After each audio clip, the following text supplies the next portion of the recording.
Hi, how are you today? This is Matthew from LoveBudi with a LoveCast. This is the Sunday LoveCast for September 8th, 2019.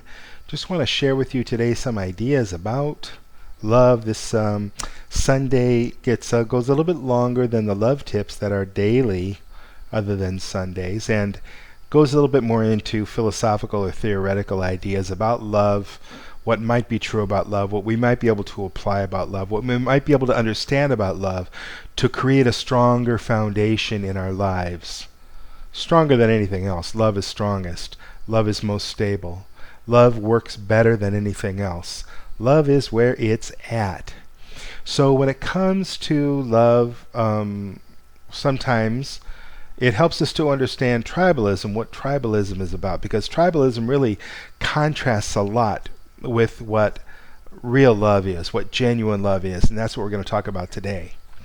Well, that's what I'm going to talk about today. You're going to listen if you like.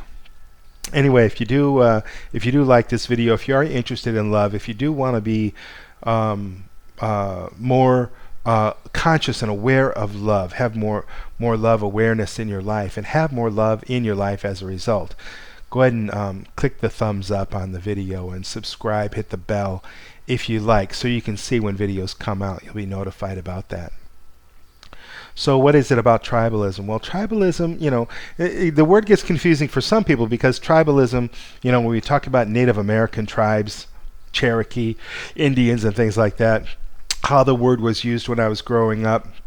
Even today, there are African tribes, or there are tribes in Papua New Guinea, and these are tribes that maybe have to do with a race, an ethnic race, or a group of people living in a certain area that might be kind of isolated from the rest of the world because they don't travel a lot and they don't take on a lot of the modern, up-to-date things like the modern conveniences of life, but they'll be living in more of a old-fashioned style, maybe even a primitive style of life. No criticism of them. Not talking about them. I'm talking about when people belong to a certain group, whether it's a religious group, some other kind of cult, some kind of a ethnic group, where they say, hey, we're white supremacists, or we're black supremacists, or we belong to this special group of people that we have there's something special about us. There's something special about every individual, but sometimes this can be taken to the extreme if we consider ourselves to be superior because of the knowledge that we have. Like, oh, I know better, don't talk to me. Could also be something like sports. People get really upset. Maybe if you say, hey, I'm a White Sox. When I grew up in Chicago, and there were the Cubs and there were the White Sox. Anybody who was a White Sox fan was an idiot. And because why? Because we were Cubs fans, and that's tribalism. At this point in my life, I don't care. I don't care at all about baseball. Not in that way, not to that degree, to where I would let that affect my opinion of another person. So this kind of tribalism can really mess with our heads. And what happens is, now that we have a political election coming up, where the presidential election is coming up soon, people are really getting behind the person that they think is going to solve the problems of America. Let me promise you, there's no single person, there's no leader that's going to solve the problems of America. It's physically impossible. The problems with America, and with any other country for that matter, are the citizens. If the citizens are not taking responsibility for their own lives, for their own communities, if they're not becoming educated about how do we survive, how do we protect ourselves, how do we create food, clothing, and shelter for ourselves, but they leave everything up to someone else, then therein lies the problem. If they don't understand that they need to be responsible, that they need to work together, that's the problem with any country, any government right there. So don't waste your time trying to put somebody in charge, trying to, this guy's a leader, he knows better than I do about where my kids should go to school, what religion we should be, what foods are safe to eat, or whether or not we should be inoculated with vaccines. I don't leave that up to anybody else. There's never been anybody else's choice for my life and for my family. I'm responsible. I need to decide. I need to become educated myself. Most people are not, especially in America. So we get people becoming tribal. They say, okay, because I'm a Republican, I'm going to vote for the... It sounds ridiculous, doesn't it? I'm going to label myself some arbitrary label having to do with politics, and because someone else shares that label, they're suddenly qualified to make decisions about my life. Wow. Tribalism sometimes can just be the essence of ignoring our responsibilities as an individual. Picking sides in a binary way, that means either black or white, left or right, 0 or 1. One is good, one is bad. This is binary. It means you've only got two choices. Like George Bush comically said, if you're not with us, you're against us. What kind of a mind job is that? Wow. I'm neither. Because you don't mean anything to me. I don't care who you are. I don't care what your uniform is. I don't care what costume you're wearing. I make decisions for my own life, but most Americans don't do that. So I highly encourage Americans, because I was born and raised in America, to really think through. If you really understand love, love is responsible. You know, love is conscious, love is aware, love learns, love grows. If you love yourself, you love your family, you're going to think for yourself, and you're not going to go tribal and be dictated to by someone.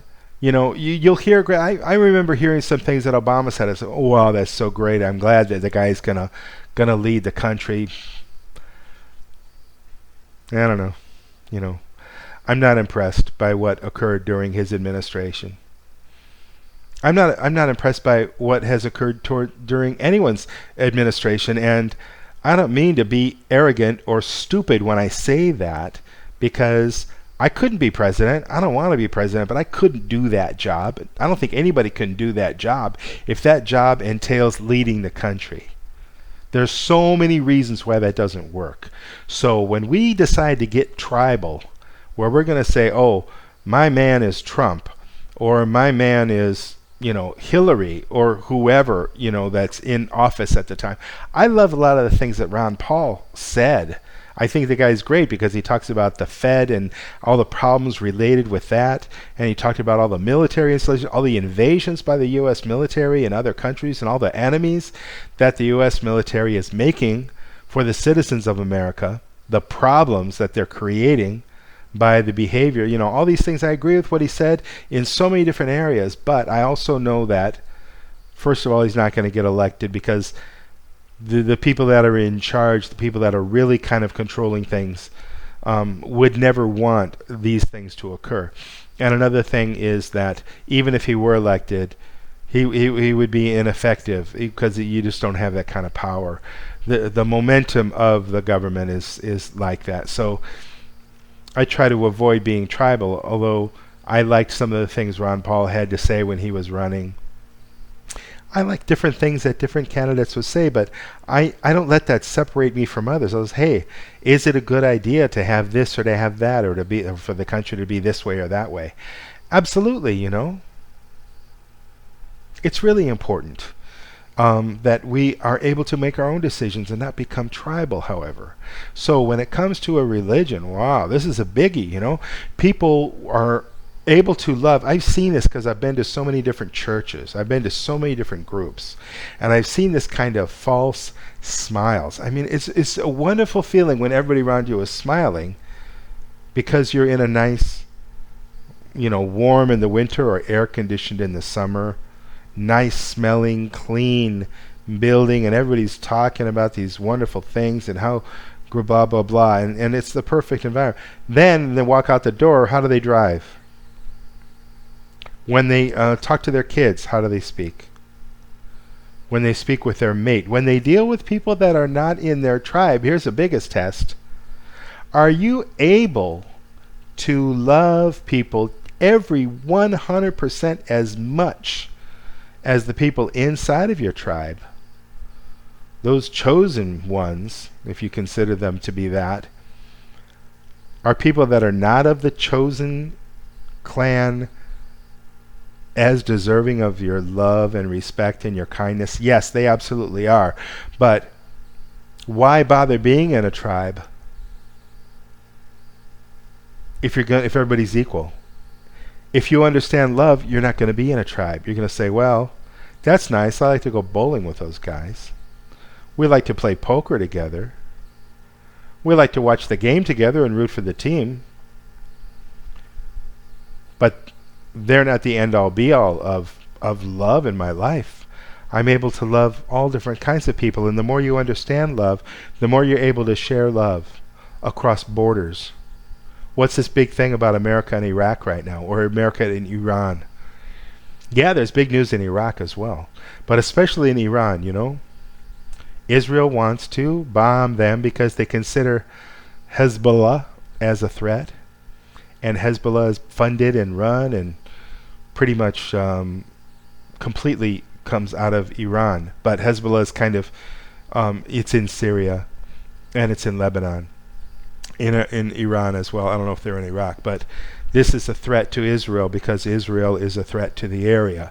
So when Israel started in that area and started, terrorizing people and kicking people out and messing everything up and taking over land, as they're taking over more and more land now, it's a threat to people. People are getting murdered as a result of Israel's actions. So Israel says, "Hey, we're surrounded by enemies," because they're making enemies with everybody they know, and then these other countries are creating this situation where, hey, we've got to defend ourselves from these guys.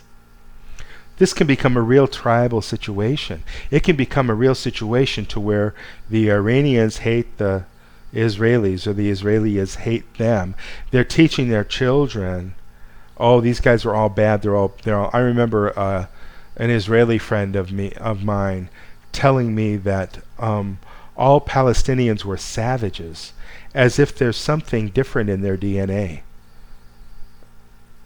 The DNA is the same, except he was an Israeli citizen, and he had a right to everything that Israeli citizens have, but he wasn't even born there. Much less was his family even from there. They were from an Eastern Bloc country. They were from Romania or something like that. No connection whatsoever to Israel. But because they were Jewish, then that tribalism becomes so strong. This separates people, and this gives people the option, or gives them the right in their own mind, to hate, cheat, lie, steal land, even murder people that are not of their tribe. If you want to look for tribalism at its finest, look at Israel and look at the policies that they have. If you want to understand tribalism, when I was in Malaysia, I had friends go ballistic on me when I said, look at your ID. You're a Malay. What do they call them? Bumi Butras. And then there were Chinese that came from China. And the Chinese couldn't be Bumi Butra. They couldn't be the people of the land. They couldn't be the original, because they came from China. They weren't Muslims. And they weren't of this Indonesian, Malaysian archipelago kind of area. You could tell by the shape of their face, the color of their skin, the language that they spoke. I lived in Malaysia for years, and I saw such incredible tribalism. You've got Chinese who say, we have a right to be here because we've been here for hundreds of years, and this is our land too, which in a way is true. However, they're not being Malays, they're being Chinese. So what they're doing is they're enforcing their culture. They're not changing their culture at all. They're just being as Chinese as anybody in China is. The food that they eat, the language that they speak, and their behavior. It's all Chinese, nothing to do with Malaysia.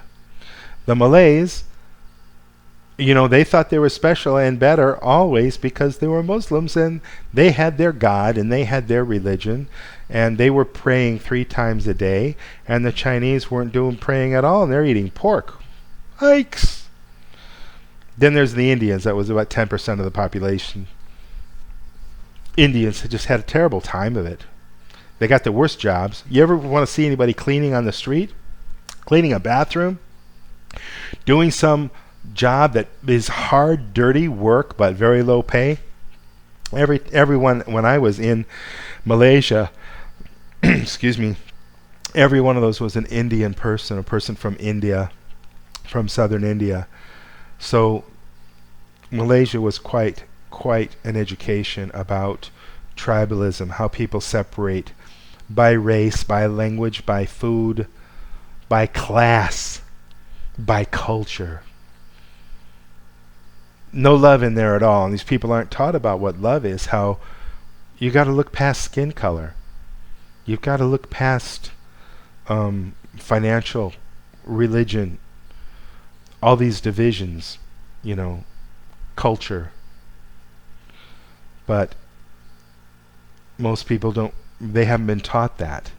And even if they understand that concept, a lot of times we'll stick with the old ways because it's what we know. It's become a habit to treat each other that way. I don't treat this guy this way because he's one of those. So when it comes to tribalism, the lesson here, the idea here is let it go. Maybe consider that we're all human beings, that we all deserve love, we all deserve respect. We all have our cultures, we all have our misunderstandings, we all have our weaknesses and our shortcomings, we all have our character flaws, we all have our uniqueness. We all have things to add and bring to the mix. And that goes by individuals. It doesn't go by race or skin color or language or religion especially. It goes by individuals. And once we're able to apply love universally to ourselves and to others, there's no place for tribalism. Tribalism stops working. Tribalism doesn't make sense anymore. Political parties, throw them in the garbage. Whatever extreme religious ideas there are that have to do with separating people, it's garbage. It's of no benefit. It's no help to anybody. Having a sports team, okay, for fun, if it's fun competition, great. A lot of times it gets really nasty. Very judgmental. People who have a lot of money, a lot of times they'll think, I'm not going to waste my time with somebody poor. Or if there's somebody poor, I can exploit them. I can pay them just a little, and I can make more money, and I can get more power, and I can expand my empire based upon the hard work of these poor people. Because after all, they haven't got any choice. If you want to eat, work for me. So, there's some thoughts about tribalism. Kind of a heavy subject, isn't it? Kind of an extreme subject. But I wanted to share because I see people, they love within their own tribe and they don't love outside of their tribe. And one more ridiculous notion that I've heard is when people get this from the Bible and they say, love your enemy. Well, first of all, if you understand love, you don't have enemies. You don't fabricate this binary concept of friend or enemy. You don't turn a human being into an enemy. It's a ridiculous concept. It didn't come from any God that I would ever worship. So this idea of loving your enemy that can come from religion, it's ridiculous. Don't make anyone your enemy. Love everyone. And of course, love yourself. So love in this way doesn't mean make yourself vulnerable to being hurt by someone because you see them as dangerous. Not about that. But what it is about is it's about not being tribal and loving only people that share your particular dogma, your particular cult, or your particular tribal ideas about why you and your tight little group are better and deserve more love than someone who's not in that tight little group. Don't put up walls, don't separate, don't label yourself, and by all means don't label others. It's not the road to love, and it's not the road to happiness and humanity and a happy, healthy human race. Okay, that's it for today. So thanks so much for listening. This is Matthew from LoveBudi with a LoveCast, talking about love and how that applies to tribalism. I hope everything's going wonderfully in your life. I hope you have lots of love in your life. I love you. Thank you so much for listening. Thank you so much for being there. If you're interested in love, if you believe in love, hit the like button, hit the thumbs up, subscribe to the channel if you're interested. Until next time, I'll say bye-bye for now. Bye-bye.